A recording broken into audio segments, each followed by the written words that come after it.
Welcome back to the deep dive. We're all looking for a bit more calm, maybe some more resilience in our lives, right? Absolutely. Seems more needed than ever. Well, what if I told you an ancient philosophy, like thousands of years old, actually holds a pretty direct roadmap for getting there? You must be talking about Stoicism. Exactly. Today, we're unpacking Stoicism, not as, dusty old texts, but as a real practical guide for finding lasting happiness and inner peace. We've dug into the source material, and our mission here is basically to pull out the most actionable bits of wisdom. Kind of a shortcut for applying these powerful principles day to day. Precisely. Okay, let's unpack this. What's fascinating here is just how relevant a philosophy from ancient Greece still feels today. Right. I mean, Stoicism at its core, it teaches this incredible resilience when life throws challenges at you. And maybe most importantly, it really pushes you to focus hard on what you can control. That focus part seems key. It is. And that laser focus makes it such a potent tool in our, well, let's face it, pretty fast-paced and often overwhelming world. So when we talk Stoicism, people might know names like Seneca, Epictetus, Marcus Aurelius. Those are the big ones. The classics, yeah. But beyond the names, what's a common misunderstanding people have, about overcoming destructive emotions? Does it just mean bottling things up? That's a great question and a really common misconception. People often think Stoicism means being emotionless, like some kind of robot. Right, stiff upper lip and all that. Exactly. But the sources, they show something quite different. It's not about suppressing emotions at all. It's more about understanding where they come from and stopping them from, hijacking you. Okay, so understanding, not suppressing. Precisely. The core idea they kept stressing is that our perceptions, how we interpret things, that's what shapes our experience. So it's the meaning we attach to events. Yes. Stoicism encourages us to face challenges with a clear mind, a balanced perspective. It teaches that happiness isn't really about what happens to you. It's internal. It's internal. It's found in our ability to respond rationally, positively to life's ups and downs. You acknowledge the emotion, but then you choose how you act. Okay, that distinction is really helpful. Understanding versus suppressing. So once we get that, is the next step changing how we engage with the world? Is that where the dichotomy of control comes in? Absolutely. You could say the dichotomy of control is, it's pretty much the foundation of practical Stoicism. Right. It's all about drawing a super clear line, what's actually in your power and what just isn't. And the sources emphasize this isn't just thinking about it, right? Yeah. It's a real shift in where you put your energy. Exactly. Think about, say, a job interview. Okay. You can control your preparation, your research, how you present yourself, your attitude. All that's on you. But the interviewer's final decision, that's external. You can't control that. Or like in relationships, you control how you behave if you're kind or honest. Right. You control your actions, your words. But you can't control how someone else reacts or feels. Nope. That's on them. And realizing that, really internalizing it, is huge. What's so powerful and maybe counterintuitive is that the Stoics saw practicing this distinction, like constantly reminding yourself, as mental training. Like building a muscle, yeah. It's not just knowing it, it's actively letting go of stuff you can't influence. How does doing that regularly help in a practical way? Well, by consciously, actively focusing your energy only on what is within your control, your thoughts, your actions, your responses, you drastically cut down on anxiety and stress. You stop wasting energy worrying. Exactly. That mental energy you'd normally spend fretting about things you can't change gets freed up. You can redirect it to productive action, things you can influence. So it builds resilience. It builds resilience, definitely. And it fosters this deep acceptance of external events, which leads to, real peace of mind. Because you're not fighting reality anymore. Okay, so master focusing on what you can control, then maybe adjust how you feel about everything else, which sounds like work. Gratitude. Yes, gratitude is another huge piece of the puzzle. It sounds almost too simple, be grateful. But for the Stoics, was it deeper than just counting blessings? Was there more to it? There was. You're right to sense that. For Stoics, gratitude isn't just a warm, fuzzy feeling. It's a deliberate cognitive exercise. An exercise. How so? It's about actively shifting your focus away from what you think you lack or what might go wrong, and deliberately appreciating what you do have right now. Even the small things. Especially the small things. This practice builds genuine contentment. It challenges that default human setting of always wanting more. The hedonic treadmill. Kinda, yeah. The Stoics fundamentally believe true happiness comes from within, from an internal sense of sufficiency. And gratitude trains your mind to see that sufficiency in your present reality, no matter what it looks like externally. So how can listeners actually, do this beyond just vaguely feeling thankful? Are there specific steps? Oh, definitely. So sources are quite practical here. One really effective method is keeping a gratitude journal. Right, I've heard of that. Just jotting down, say, 3 specific things you're genuinely thankful for each day. It forces you to look for the positives. Makes you actively notice them. Exactly. Yeah. Another simple thing is just taking a quiet moment each morning, before the day gets crazy, to reflect on a few good things in your life. Sets a positive tone. It really does. Yeah. And doing this consistently cultivates a mindset of abundance, not scarcity, which is just fundamental for lasting happiness because it changes your whole baseline perspective. Okay, control what you can, appreciate what you have. That really sets the stage for dealing with the tough stuff. Because adversity happens, That's right? inevitable. Most of us try to dodge it. But how do the Stoics suggest we view challenges differently? Not as bad luck, but as opportunities. This is where Stoicism gets really interesting and incredibly useful. It flips the script on difficulties. How so? Instead of seeing challenges as something to just endure, maybe with gritted teeth, Stoicism teaches us to see them as necessary training, like mental workouts. Training for what? For growth, for self-improvement. The sources show they viewed challenges as valuable chances to build strength, like a blacksmith using fire and hammering to strengthen metal. You mentioned Marcus Aurelius earlier. Think about him leading Rome during a plague. Immense pressure. Can't imagine. But his writings show he used that incredibly difficult time not to despair, but as a chance to reflect deeply on his values, to practice patience, to embody courage. He saw it as a test. So that example really highlights resilience, which is a core Stoic virtue. Absolutely. It's not just toughing it out then. It's about actively using the hardship for development. How does facing challenges build character and self-understanding, according to them? Precisely. Resilience for the Stoics isn't just bouncing back to where you were. It's about strengthening your core, who you are. Becoming stronger through it. Yes. The philosophy constantly reminds us that our true strength isn't in avoiding difficulty, but in how we choose to respond to it. The response is key. Every single time. Each challenge is a test of your virtues, your patience, courage, wisdom, justice. Facing them, reflecting on how you handled it, learning from mistakes. That process is character building. It deepens self-understanding, builds confidence in your own abilities, and leads to real personal growth and fulfillment. So if we're trying to control our responses and build that resilience, how do we actually catch that initial emotional reaction before it sweeps us away?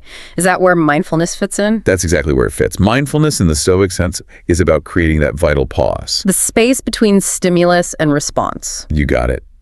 It means being fully present, aware of your thoughts, feelings, your surroundings as they happen, but crucially, without immediate judgment. Observing without reacting. Yes. That awareness lets you see your emotions almost as external events passing by rather than getting totally consumed by them. It gives you just enough distance to choose your response thoughtfully instead of just lashing out or spiraling, which is absolutely essential for emotional regulation. Makes sense. And what kind of practical mindfulness techniques did they suggest that we could use today? Well, some are things we'd recognize, like deep breathing exercises or short periods of meditation, just focusing on the breath. Simple stuff. Very simple but powerful. But it can also be even more integrated into the day, like just pausing for a moment, noticing a sensation, a thought, a sound, without labeling it good or bad. Like mindful walking or eating. Exactly. You can practice mindful observation during totally routine things. Really taste your lunch, feel your feet on the ground when you walk. Cultivating this presence creates that space we talked about. A space to respond thoughtfully. Right, which leads to better choices, less reactivity, and ultimately more happiness and a much deeper appreciation for the present moment itself. Okay, so alongside these individual practices like mindfulness and gratitude, the Stoics put a huge emphasis on virtue, didn't they? They saw it as central to happiness. Absolutely central. For them, true happiness, or eudaimonia, wasn't just about feeling good. It was about living well, living virtuously. And this wasn't just abstract morality, it was practical. They had those 4 cardinal virtues. That's right. Wisdom, courage, justice, and temperance. They saw these as the pillars of a good life. Can you quickly break those down? What did they mean practically? Sure. So, Wisdom isn't just book smarts. It's the ability to make sound judgments, to understand what's truly good or bad for you. Knowing what matters. Exactly. Courage is about facing challenges, pain, or uncertainty with inner strength. Not necessarily lack of fear, but acting rightly despite fear. Justice is about fairness, treating others rightly, contributing to the common good, recognizing our connection to others. Social responsibility. Yes. And temperance is about moderation, self-control, avoiding excess in all things, desires, emotions, actions, finding balance. And these aren't separate things, right? They work together. Totally interconnected. You can't really be truly wise without courage or just without temperance. They form a unified framework for ethical living. So if we take these virtues as this integrated framework, what does it actually mean for someone listening to try and align their actions with these values? How does that lead to purpose and happiness? This raises an important question. How do we live it? Aligning your actions means striving for integrity, for consistency between what you believe is right and how you actually behave day to day. Walking the talk. Pretty much. The philosophy encourages constant self-reflection, asking yourself, was that action wise? Was it courageous? Was it just? Was it temperate? Sounds demanding. It is, in a way. It's a continuous process of self-improvement. But the idea is that when your actions consistently reflect these virtues, you develop an inner harmony, a kind of psychological resilience that external stuff can't easily disrupt. Okay. And that self-reflection, that striving, leads you to a deeper understanding of your own purpose, a sense of meaning that goes way beyond just fleeting pleasures.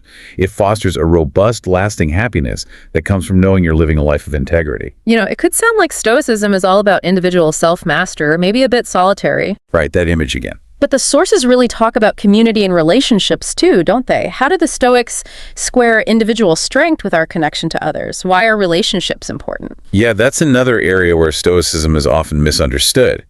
It actually places a strong emphasis on our social nature and responsibility. Really? How so? They believed we're all interconnected, parts of a larger whole, the cosmos guided by reason. We're naturally social beings. So being good to others is part of being rational. Exactly.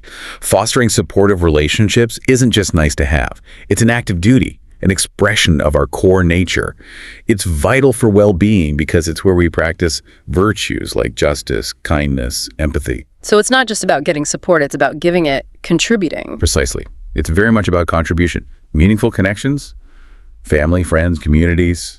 They provide encouragement and understanding, sure, but they're also the primary place we exercise our social virtues. And cultivating these connections leads to a more fulfilling life. Definitely. The sources suggest building relationships based on mutual respect, empathy, shared values, focusing on what you can bring to the relationship, how you can support others. Like acts of kindness or just being present. Simple things like that, yes. Yeah. Or active listening. Nurturing these bonds with a Stoic mindset, focusing on your virtuous actions within the relationship, reinforces that sense of connection and shared humanity, leading to a much richer, more fulfilling life. It underscores that our well-being is tied up with the well-being of others.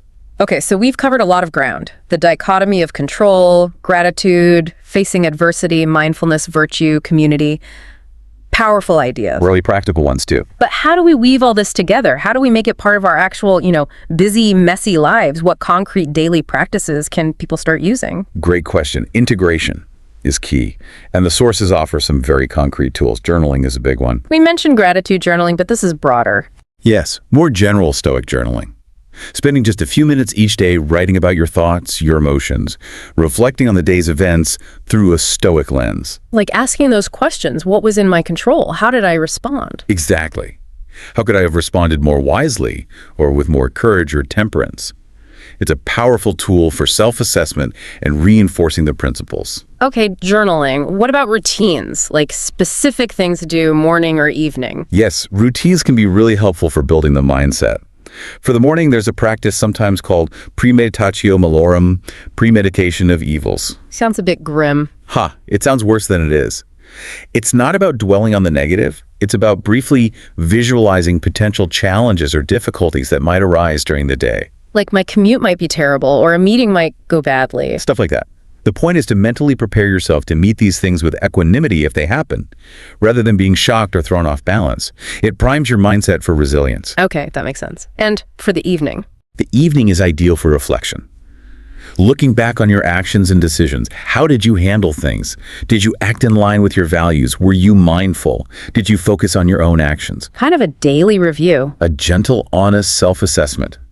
It's not about beating yourself up, but about learning and adjusting for tomorrow. This regular check-in on your thoughts and actions is really crucial for cultivating that Stoic mindset, the resilience, clarity, and ultimately, the lasting happiness we've been talking about. So what does this all mean? We've taken this deep dive into Stoicism, exploring how these ancient ideas, controlling what you can, gratitude, facing challenges, mindfulness, virtue, community, offer really potent tools for today. The thread connecting all this, the core message from these sources, it seems pretty clear, doesn't it? Yeah, it feels like it comes down to our internal state. Exactly. Lasting happiness isn't really found out there in external circumstances. It's found in how we choose to respond, how we cultivate our inner world, our thoughts, our judgments, our actions. That's the real work. That's the real work. And maybe if we connect this to the bigger picture, Yeah. here's a final thought for you to mull over. Okay. Think about one tiny, everyday part of your routine. Could be your morning coffee, your commute, brushing your teeth, whatever. Just for a day, try applying that Stoic principle of mindfulness to it. Simply observe it without any judgment. Notice the details, the sensations, the sounds, the thoughts that arise. Don't try to change anything, just observe. Like a mini meditation on something ordinary. Precisely. Yeah. And just consider, how might that simple act of present, non-judgmental attention change your perception of that everyday moment? And maybe, just maybe, how might it ripple out and change your perception of the whole day?